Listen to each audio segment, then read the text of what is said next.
21వ వచనాన్ని అందరం కలిసి ఒక పర్యాయము చదువుకుందాం.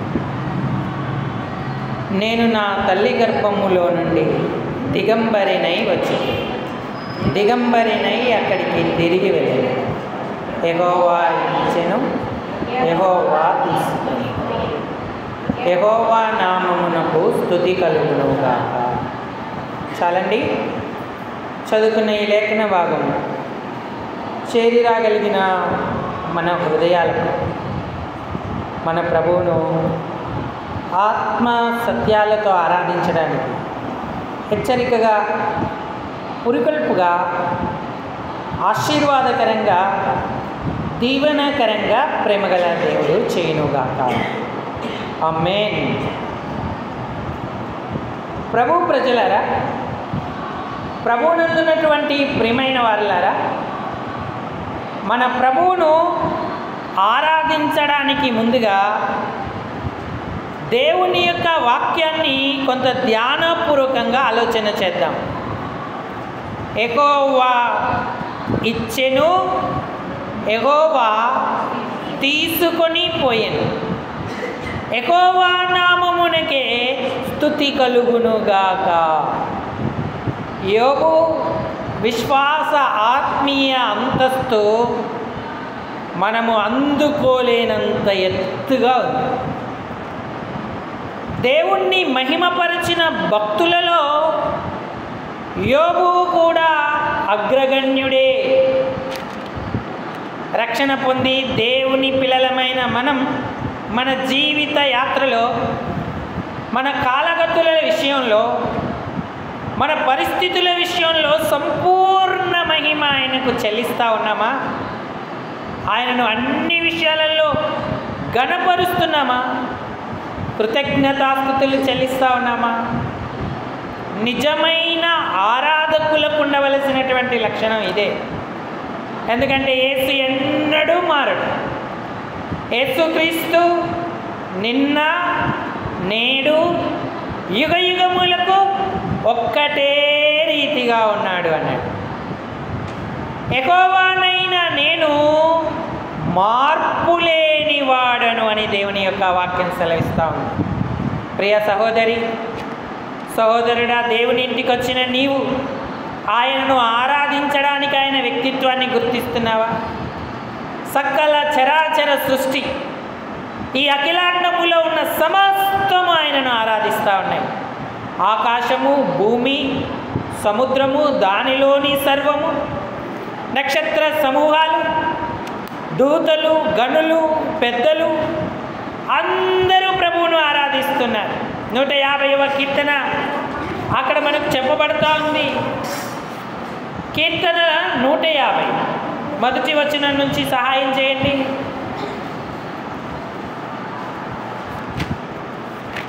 కీర్తనల యెహోవాను స్తుతించుడి,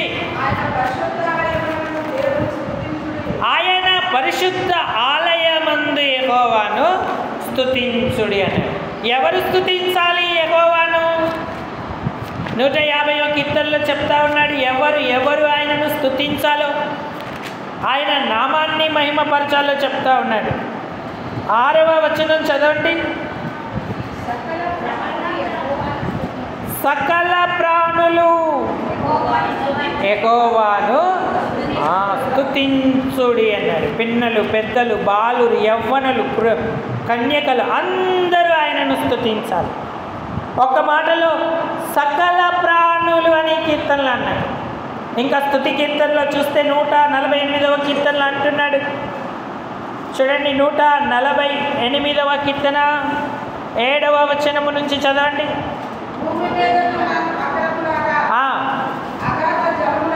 అగాధ జలములారా యెహోవాను స్తుతించుడి, అగ్ని, వడగళ్ళు, హిమము, ఆవిరి, తుఫాను, పర్వతాలు, చెట్లు, గుట్టలు, ఫలవృక్షాలు, మృగములు, పశువులు, నేలన ప్రాకు జీవులారా, భూరాజులారా, ప్రజలారా, అధిపతులారా, న్యాయాధిపతులారా యెహోవాను స్తుతించుడి అన్నాడు. యవ్వనులు, కన్యకలు, వృద్ధులు, బాలురు అందరూ యెహోవా నామమును స్తుతించుదురుగాక అన్నాడు. ఇంకా సూర్యచంద్ర నక్షత్రాలు, మరి ఆకాశ జలం, పరమాకాశం, దూతలు, ఆయన సైన్యమంతా కూడా ఆయనను స్తుతిస్తూ ఉన్నాయి. ఎందుకంటే ఆయన వ్యక్తిత్వాన్ని అవి ఎరుగుతాయి. ఆయన ఎంత గొప్పవాడో, ఎంత దయాళుడో, మార్పు లేని మంచివాడో ఆయన, అవన్నీ ఎరిగి ఉన్నాయి కాబట్టి నిశ్చలంగా అవి ప్రభువును స్తుతిస్తూ ఉన్నాయి, గణపరుస్తున్నాయి. ఈనాడు దేవుని ఇంటికి వచ్చిన మనం ప్రభువును స్తుతించి ఆరాధించే అనుభవంలోకి వచ్చామా? నిర్జీవమైన ఇవన్నీ ఆయనను స్తుతిస్తూ, జీవము గల ప్రాణులు కూడా ఆయనను స్తుతిస్తూ ఉంటే, తన స్వరూపాన తన పోలిక చొప్పున చేసుకున్న ప్రజలు ఆయనను ఎరిగి ఆయన ఆరాధిస్తున్నారా? యోబు యెహోవాను స్తుతించాడు. ఇవి అనుకూలమైన పరిస్థితులు కాదు, ప్రతికూలమైన పరిస్థితుల్లో స్తుతించాడు. యోబు ఆ ఊర్లోనే ధనవంతుడు, అంతేకాదు యెహోవా యందు భయభక్తులు కలిగి చెడుతనమును విసర్జించినవాడు. ఎంత సంతానం ఆయనకు! 7 కుమారులు ఉన్నారు, 7 కుమారులు, 3 కుమార్తెలు ఉన్నారు. బహు ఆస్తి అతనుకుంది. 7,000 గొర్రెలు, 3,000 ఒంటెలు, 500 జతల ఎడ్లు, ఆడుగాడిదలు, బహుమంది పనివారు అతనికి ఆస్తిగా నుండేను అన్నాడు. ఎంత ఉన్నతమైన స్థితి! తూర్పు దిక్కునున్న జనులందరిలో యోబు గొప్పవాడుగా ఉన్నాడు, ధనవంతుడిగా ఉన్నాడు, మంచి వ్యక్తిగా ఉన్నాడు, యెహోవా యందు భయభక్తులు గలవాడిగా ఉన్నాడు, భక్తి కలిగి ప్రభువును ఆరాధించేవాడిగా ఉన్నాడు. ఇవన్నీ యోబుకు ఉన్నప్పుడు కూడా యోబు దేవుణ్ణి మర్చిపోలేదు, ఆయనను స్తుతిస్తూనే వచ్చాడు. సాతాను ఆయన గురించి ఏమని సాక్ష్యం ఇచ్చాడంటే, యోబు ఊరంగా నీ యందు భయభక్తులు కలిగి ఉన్నాడా? చూడండి 10వ వచనం చదవండి. నీవు అతనికిని, యోబు 1:10 అంటున్నాడు, అతని ఇంటి వారికిని, అతనికి కలిగిన సమస్తమును చుట్టూ కంచె వేసితివి.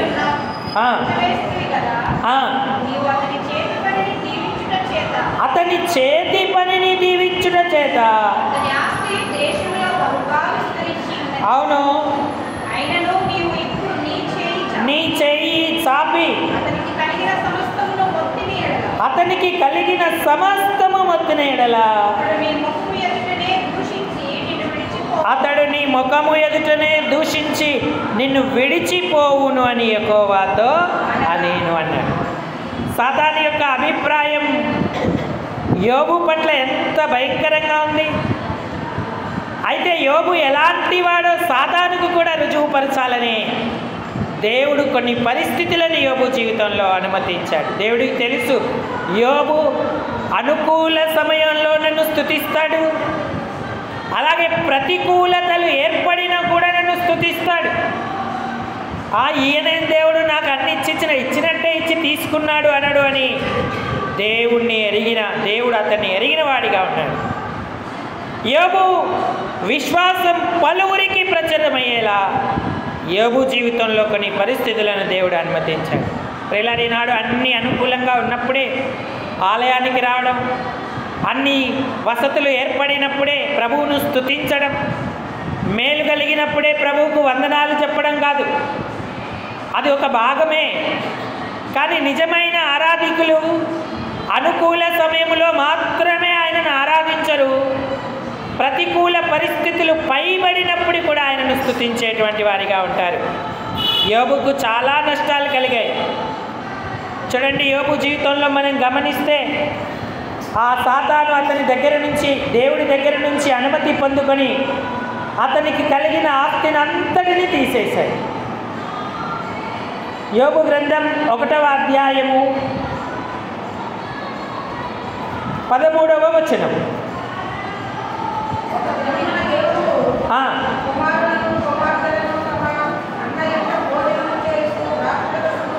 అన్న ఇంట భోజనము చేయుచుండగా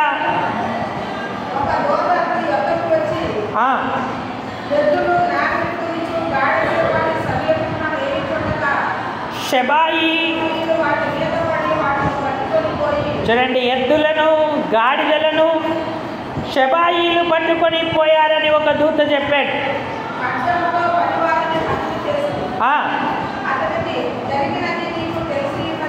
నేనొక్కడనే వచ్చి ఉన్నానన్నాడు. ఇట్లా యోబుకు ఆస్తి నష్టం ఆరంభమైంది. గొర్రెలు కూడా అగ్ని చేత కాల్చబడ్డాయి. ఇట్లా రకరకాలైన పరిస్థితులు ఆయనకు ఎదురు పడుతూ వచ్చాయి. ఇవన్నీ వార్తలు ఒక్కొక్కరు అతనికి తీసుకొచ్చి చెప్తా ఉన్నారు. గొర్రెలు పోయాయి, గాడిదలు పోయాయి, పశువులు పోయాయి అని. సరే, ఇవన్నీ పోయినప్పటికీ కూడా మళ్ళీ సంపాదించుకోవచ్చు, ఆస్తే కదా అని ఒకవేళ మనం అనుకున్నా, అతని దినాన ఆ దినానే అతనికి భయంకరమైన నష్టం కలిగింది. 18వ వచనంలో అతడు మాట్లాడుచుండగా వేరొకడు వచ్చి, నీ కుమారులు కుమార్తెలు తమ అన్న ఇంట భోజనము చేయుచుండగా గొప్ప సుడిగాలి అరణ్య మార్గాన వచ్చి ఆ ఇంటి నలుమూలలో కొట్టగా అది యవనస్తుల మీద పడినందున వారు చనిపోయిరన్నారు. ఇది ఎంత ఘోరమైన నష్టం! ఒక్క దినాన్ని 10 శవాలు వారి గృహాలలో ఉన్నాయి. యోబు ఎలాగ దేవుణ్ణి స్తుతించగలుగుతాడు? యోబు పూర్తిగా నిరాశలోకి వెళ్ళిపోయాడు. అయితే యోబు మాత్రం దేవుణ్ణి దూషణ మాటలు చెప్పలేదు. ఆయన సాష్టాంగపడ్డాడు, నమస్కారం చేశాడు. తల్లి గర్భములో నుండి దిగంబరిగా వచ్చాను, దిగంబరిగా అక్కడికి తిరిగి వెళ్తాను. యెహోవా ఇచ్చెను, యెహోవా తీసుకొని పోయాను అన్నాడు. యెహోవా నామమునకు స్తుతి కలుగునుగా, కానీ ఆయన ఆరాధించిన వాడిగా ఉన్నాడు. ప్రియులారా, నాడు మన ఆర్థిక పరిస్థితులు సతమతమై, ఆర్థిక పరిస్థితులు మనకు వ్యతిరేకమైతే మనం ప్రభువును స్తుతిస్తున్నామా? ఆస్తి కోల్పోయిన ఆనందంగా ప్రభు ఇంటికి రావడానికి ఇష్టపడుతున్నామా? అంతేకాదు, అనారోగ్యంగా ఉన్న, వ్యాధి బాధలు మీద పడ్డ ప్రభువును ఆరాధించడానికి ఎప్పటికీ మనం ముందే ఉండాలి. ఎంత తీవ్రమైన నష్టం కలిగినప్పటికీ యోబు యెహోవా నామమునకు స్తుతి కలుగునుగాక. యోబు యొక్క దృష్టి ఇహ సంబంధమైన వాటి మీద లేదు. విశ్వాసములో అగ్రగణ్యుడిగా ఉండి తన నేత్రాలు వాగ్దానమైన ప్రభు యొక్క పరలోకం మీదనే ఉంచుకున్నాడు. అందుకే ఆయన చెప్పగలిగాడు, యెహోవా ఇచ్చాడు, యెహోవా తీసుకున్నాడు. మన ఈ లోకంలో ఒంటరిగా వచ్చాం, మనమేం తీసుకురాలేదు. అలాగే ఏమీ కూడా తీసుకొని పోలేము. తీసుకుపోగలిగినవి ఏవైనా ఉన్నాయంటే వారి క్రియలు వారి వెంట వెళ్ళుచున్నవి అన్నాడు. మనం చేసిన మంచి పనులే మన వెంట వస్తాయి తప్ప ఇంకేమి రావు. క్రియలు వస్తాయి, అవి చెడ్డవైనా మంచి అయినా. చెడ్డవైతేనేమో తీర్పులోకి వెళ్ళిపోతాం, మంచివైతే ప్రభు యొక్క ప్రశంసను, దీవెనను పొందేటువంటి వారంగా ఉంటాం. ఇక్కడ మన దేశం ఏంటంటే ప్రతికూల పరిస్థితులు ప్రభువును ఆరాధించడానికి ఆటంకం కాకూడదు. ఆర్థిక నష్టాలైనా, అనారోగ్యాలైనా, వ్యాధి బాధలైనా, కొరతలైనా, లేమి ఉన్నా, చివరకు మనం ఏది కోల్పోయినా సరే ప్రభువును ఆరాధిస్తూ ఆయన నామానికి మహిమ చెల్లించేటువంటి వారంగా ఉండాలని ప్రభువు కోరుకుంటున్నాడు. సాతాను సిగ్గుపడ్డాడు, సాతానుకు అవమానం కలిగింది. నేను ఇలా అవుతుందనుకుంటే ఇలా అయింది అని తిరిగి చెప్పగలిగేవాడిగా సాతాను అన్నాడు. కేవలం యోబు విషయంలోనే కాదు, హబక్కూకు కూడా తన నిశ్చయతను తెలియజేస్తున్నాడు. హబక్కూకు ప్రభువును ఎలా, ఏ పరిస్థితుల్లో ఆరాధిస్తున్నాడో చూడండి. హబక్కూకు గ్రంథం 3వ అధ్యాయం, హబక్కూకు గ్రంథం 3వ అధ్యాయం 772వ పేజీ, పాత నిబంధన గ్రంథం 17వ వచనం. 3వ అధ్యాయములో 17వ వచనం, అంజూరపు చెట్లు పూయకుండినను ద్రాక్ష చెట్లు ఫలింపకపోయినను, ఒలీవ చెట్లు కాపు లేకయుండినను, చేనిలోని పైరు పంటకు రాకపోయినను, గొర్రెలు దొడ్డిలో లేకపోయినను, సాలలో పశువులు లేకపోయినను అన్నారు. ఇవన్నీ కూడా ప్రతికూలమైన పరిస్థితులే. అంజూరపు చెట్లు పూయలేదు అన్నారు. అంజూరపు పూత పట్టకపోతే ఆ సంవత్సరం పంట ఉంటుంది కదా, జీవనోపాధి లేదు. ద్రాక్ష చెట్లు ఫలింపలేదు అన్నాడు. ఇశ్రాయేలు దేశంలో ద్రాక్ష ఫలాలు, ద్రాక్ష తోట వారి జీవనోపాధి. ఆహారము లేదు, ఆర్థికత లేదు, ఒలివ చెట్లు కాపు కాయలేదు. ఇంత పరిస్థితి ఉంది. ఇంకా అన్నాడు, చేనిలోని పైరు పంటకు ఎంతో కష్టపడి పొలము దున్ని పంట వేస్తే ఆ పైరు పంటకు రాకపోయింది. ఇంకా గొర్రెలు దొడ్డిలో లేకపోయినా. ఇవన్నీ కూడా వ్యతిరేకమైన పరిస్థితులు. కానీ ఈ కీర్తనాకారుడు ప్రభువుని ఏం చేస్తా ఉన్నాడు? 18వ వచనం చదవండి. నేను యెహోవా యందు ఆనందించెదను, నా రక్షణకర్త అయిన దేవుని యందు నేను సంతోషించేదను అన్నాడు. వ్యాధులున్నా, బాధలున్నా, అనారోగ్యాలున్నా, ఆర్థిక ఇబ్బందులున్నా హబక్కూకు ప్రభువులా ఆనందిస్తున్నాడు. రక్షణకర్త అయిన దేవుని యందు సంతోషిస్తున్నాడు. ఈ మాటలు పలకడమే ఒక ఆరాధన. ఈనాడు నీకు అలాంటి అనుభవం ఉందా? హబక్కూకు అంటే అర్థం ఏంటంటే కౌగిలింత అని అర్థం. అంటే దేవునికి ఎంత సమీపంగా ఉన్నాడు. ఆయన పరిశుద్ధ బాహువుల మధ్య హబక్కూకున్నాడు. ఆర్థిక నష్టాలు ఏం చేస్తాయి? అనారోగ్యాలు ఏం చేస్తాయి? ఆస్తి కోల్పోతే ఏమవుతుంది? ఏది లేకపోయినా యెహోవా నా రక్షణకర్త అంటున్నాడు. ఆయన ఉన్నాడు కాబట్టి ఆయనే సమస్తమును జరిగించేటువంటి వాడిగా ఉన్నాడు. యోబు కూడా అదే అనుభవంతో ప్రభు యొక్క పరిశుద్ధ బాహువుల మధ్య ఉన్నాడు కాబట్టి యెహోవా ఇచ్చాడు, యెహోవా తీసుకున్నాడు అన్నాడు. ఈనాడు ప్రియులారా, అలాంటి అనుభవం మనం కలిగి ఉంటే ఎంత ధన్యత. ఆలయంలో ఆయన అందరూ స్తుతించారు. ప్రతి స్వరము ప్రభుకు వినబడాలి, ప్రతి గొంతుగా ఆయన వినాలి. మనం ఎప్పుడు దేవుడి విషయంలో మౌనంగా ఉండద్దు. మనకు అనుకూల పరిస్థితులున్నా, ప్రతికూలమైన పరిస్థితులున్న ప్రభువును ఆరాధించేటువంటి వారంగా ఉండాలి. మన రక్షణకై ఆయనకు కృతజ్ఞతాస్తుతులు చెల్లించాలి. మన యాత్రా జీవితంలో ఆయనే మనకు ఉండడం ఎంత గొప్ప ధన్యత. ఉద్యోగం ఇచ్చేది యేసయ్యే, ఉద్యోగం తీసేది యేసయ్యే. ఆరోగ్యం ఇచ్చేది యేసయ్యే, ఆరోగ్యం తీసుకునేది యేసయ్యే. ఆశీర్వాదాలన్నీ ఆయన వశమై ఉన్నాయి. ఆత్మ సంబంధమైన ప్రతి ఆశీర్వాదం ప్రభువులో మనకున్నది. కాబట్టి మనం ఆరాధించడానికి ఎందుకు వెనుకడుగు వేయాలి? రూతు మోయాబు నుంచి బేత్లెహేము వరకు వచ్చింది. నయోమితో కూడా ఓర్పా కూడా బయలుదేరింది. కానీ వారి ముగ్గురి జీవితాలు కూడా ఒకే స్థితిలో ఉన్నాయి. ముగ్గురు విధవరాలు ఎంతో కోల్పోయారు. ఆ మోయాబు దేశంలో నయోమి చాలా నష్టపడింది. ఇద్దరు విధవరాండ్రైన కోడళ్లను చేతపట్టుకొని బేత్లెహేముకు ప్రయాణమైంది. వారి మనసులు ఎంతో భావోద్వేగంతో, వేదనతో ఉన్నాయి. బేత్లెహేము వెళ్ళి ఏం చేయాలో అర్థం కాని పరిస్థితుల్లో వారు ఉన్నారు. ఓర్పా కూడా మార్గ మధ్యము దాకా వచ్చింది, కానీ ఆమె తిరిగి వెళ్ళింది. అత్త అంటే ఆమెకు ప్రేమే, కానీ జన్మభూమి విషయంలో, తల్లిదండ్రుల విషయంలో ఆమె వెనుక తిరిగింది. అయితే రూతు వెనుదిరగలేదు.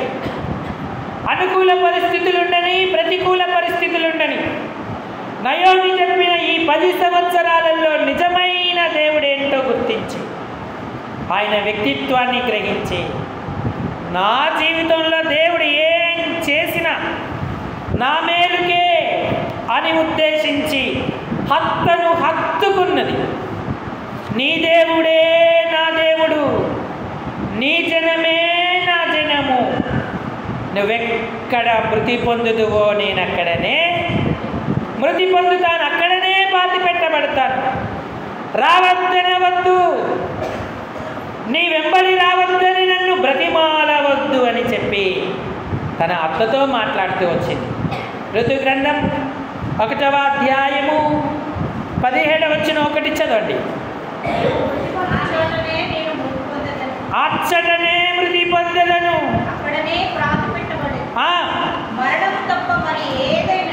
మరణం తప్ప మరేదైనను నిన్ను నన్ను ప్రత్యేకించిన ఎడల యెహోవా ఎంత కీడైనా నాకు. చూడండి ఆమె ఆరాధన ఎలా ఉందో. ఆమె తీర్మానమే ఒక ఆరాధన, ఆమె జీవితమే ఒక ఆరాధన. బేత్లెహేము వచ్చు వరకు వారు ప్రయాణం చేసిరి అని. అనుకూల పరిస్థితులు ఏమీ ఋతు జీవితంలో లేవు, కానీ యెహోవా రెక్కల కింద సురక్షితంగా ఉండినట్లు ఆమె వచ్చింది. దేవుడు ఆమెకు బహుమానం ఇచ్చాడు. బేత్లెహేములో సంపూర్ణ ఆనందంతో ఆమెను నింపాడు. ఆమెతో పాటు నయోమిని కూడా దేవుడు నింపాడు. కటి ప్రియులైన నాడు ప్రభువును ఆరాధించడానికి ఆయన మారని వ్యక్తిత్వమే మనకు ఆధారం. ఏమి చేసినా న్యాయమే. యెహోవాయే తీసుకున్నాడు. యోబు ప్రభువును ఆరాధించాడు, హబక్కూకు ఆరాధించాడు, రూతు ఆయనను ఆరాధించింది. మరి మనం ఆరాధన చేద్దామా? అయ్యా అనుకూల పరిస్థితుల్లోనే, ప్రతికూలంగా కనబడుతున్న పరిస్థితుల్లో కూడా నేను నిన్ను ఆరాధించడానికి సాధ్యం. నువ్వు నా రక్షణకర్తగా ఉండడమే నాకు మహాభాగ్యం. ఇక సంబంధమైన ఉన్నా లేకపోయినా ఇవ్వగలవు, తీసుకోగలవు. వాటితో నిమిత్తం లేకుండా నేను నీ పరిశుద్ధ బాహువుల మధ్య ఉండడానికి నన్ను నీ పరిశుద్ధ బాహువుల మధ్య ఉంచినందుకు స్తోత్రం. నాకు ఇచ్చిన రక్షణ భాగ్యానికి వందనాలు, చేసిన గొప్ప కార్యాలకు కృతజ్ఞతలు. నేను నీకేమి ఇవ్వగలను తండ్రి? ఈ నా విరిగి నలిగిన హృదయంతో కొద్ది స్తుతి ఆరాధన మీ సుందర పాదపద్మాలకే సమర్పించుకుంటున్నానంటూ ఈ తలంపులతో ప్రభువును మన ఆరాధన చేద్దాం. దేవుడి కొద్ది తలంపులను దీవించునుగాక. ఆమేన్.